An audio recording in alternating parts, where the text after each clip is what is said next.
Yes, people. Yes, people. What is going on? Back with me, Ridi Sasongo, Manchester United fan photo, and I'm from Indonesia. So this is the latest update in the last 24 hours from Manchester United news. The first one I would like to talk about the Jadon Sancho saga news. So source from Matt Hughes. He said that Ten Hag is demanding that Jadon Sancho make both a public apology and say sorry in front of his teammates before he can return to the squad. A stance which has the full backing of his employers. There is no sign of rapprochement.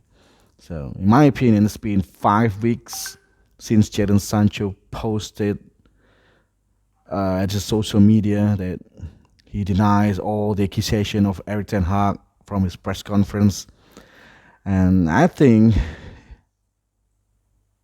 at a spare of time at 5 weeks, Jadon Sancho clearly showed no intention to meet Eric Ten Hag demand to apologize. So as a result, Manchester United are so eager to offload Jadon Sancho in January that they are willing to subsidize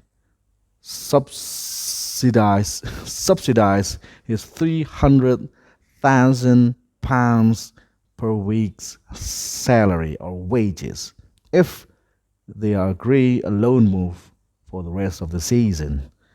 So previously, the Sun reported it. Juventus reported interest to loan Jadon Sancho with 50% salary covered. But the latest news come from Rob Dawson that Juventus is not commenting at all about Jadon Sancho.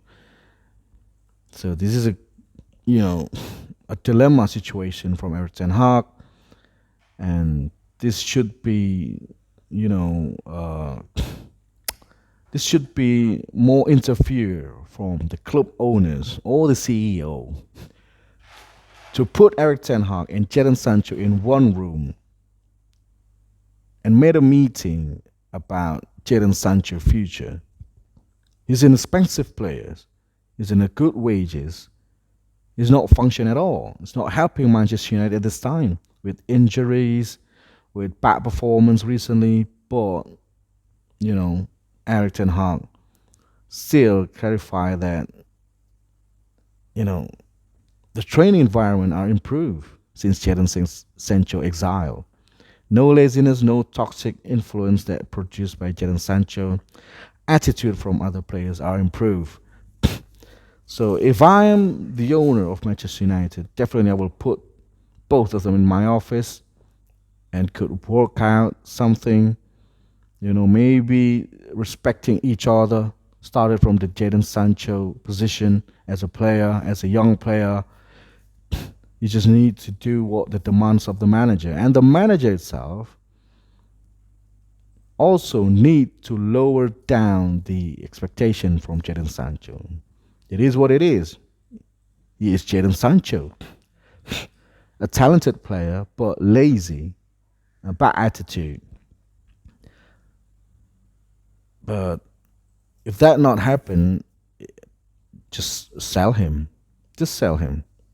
So this is 5 weeks saga of Jadon Sancho, embarrassing for a club like Manchester United, a club that cannot handle any of this properly.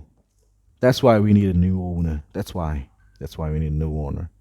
I don't know who to blame. Obviously, I back up the manager, Eric Ten Hag, to do his role as a manager, to discipline any other player that got attitude against the standard of the club. But in this situation with injuries, with Anthony Dos Santos' case, I think should be taken more softly because we still need him. We still need him as a player. But I don't know what.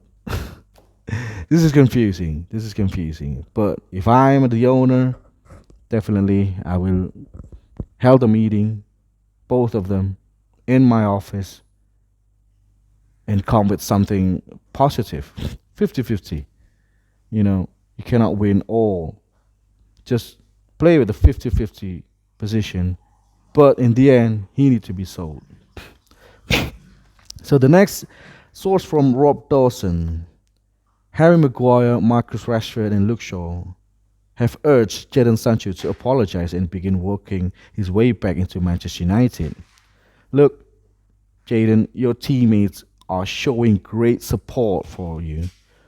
But on the other hand, Jadon Sancho is showing no interest. It is proven by the last 5 weeks there is no movement from Jadon Sancho to apologize. 5 weeks in exile, Jadon Sancho did not budge to follow his teammates' suggestion, and yeah, I think it's done for Jadon Sancho. He cannot be repaired.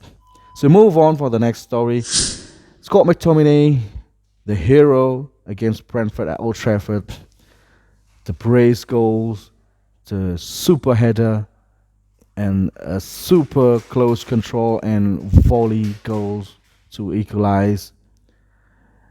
But English media, they highlighted that Casemiro need to learn from Scott McTominay on how to be a Man United player. So this is stupid news from English media. It's not helping Manchester United development at all. Create a diversity from the fans and also maybe the players if they read the news. But I think this is stupid because Casemiro could function well as a central defensive midfield and also a goal scorer. But when he did or do both of the tasks, it's crumbling. Casemiro is only one man. He cannot defend and attacking at the same time.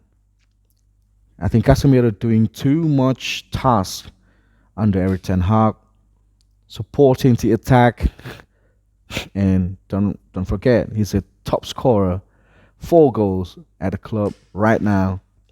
He's a CDM. Definitely, he done too much task under Erik ten Hag, and I think with the Amrabat situation, it will be a very good combination between Casemiro and Amrabat. But on the other hand, we got injuries at the left back, so it pushed Erik ten Hag to put Sofiane Amrabat as a left back. So everything is crumbled again because it's Amrabat is a defensive midfield. Casemiro is good at defensive midfield and also good at attacking with his header, with his passes, with his shot. But they need to back up each other. But when they back up each other at the defensive midfield, who gonna cover the left back? That's a problem from Erik ten Hag because Sergio Reguilon is not fit. And I heard that Tyrell Malacia is already back at the Carrington to train. He showed marvelous progress from his injury. And I hope these things could be resolved after the international break. So, McTominay and Casemiro back again. McTominay only good on attacking, not defending or organizing an attack. And when English media compared both of them, it's just stupid. Do you want me to remind you that Casemiro got more trophies than Scott McTominay? So English media is a joke. Literally doesn't help the development of Manchester United. They just want a good, bad news, some kind of intriguing news that make the reader want to click. It's a clickbait. So, stupid news. Now, next, reported from Fabrizio Romano that Manchester United consider 4 names to get potential centre-back signings. Well, I do hope it will happen in January, but it seems summer signings more likely. So, who are the 4 names? Todibo, Tapsoba, Antonio Silva and Gonçalo Inacio.